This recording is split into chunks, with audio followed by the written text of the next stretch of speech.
friends, I welcome you all to yet another episode of Folklore and Culture. In the last few episodes, we were talking about migration as a whole and its effects on us as an individual and as a community. So when we talk about migration, one kind of community which really comes to our mind is nomadism. So nomads are the people who are not settled in a particular area. They do not have a land of their own. They don't have a permanent house.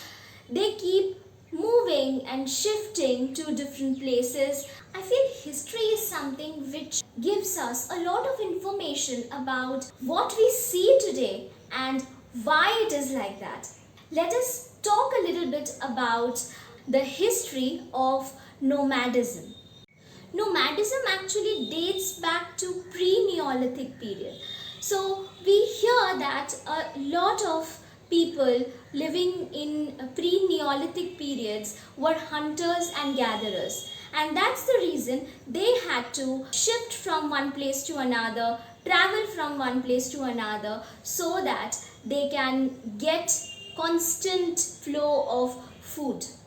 Then came the Neolithic period, in which people learned to domesticate animals and plants, and thus they started a settled lifestyle. But not everyone. Some people were still nomads. We get a good amount of information on the people living in Harappan period. So there was a symbiotic relationship between the nomads and the settled people. The nomads used to be the people those they would indulge into trade and business.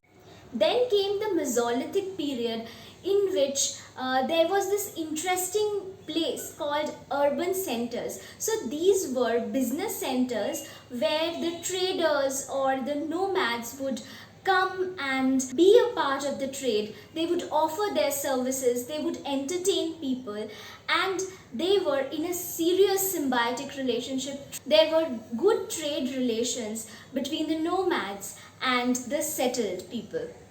So people those they were in the sedentary lifestyle, they would buy services or buy goods which were from far off places, which were picked from far off places like present day Afghanistan.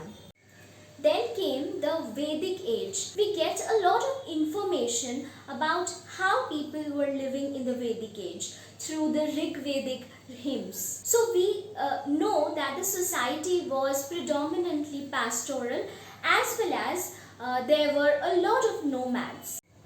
This brings us to the end of this discussion today, and I hope that you are enjoying these stories, and if you have any kind of doubts or if you want to share anything regarding folklore and culture, do connect to me, and in case of any suggestions, I would always love to hear from you. Thank you so much for watching till the end. See you all. Bye-bye.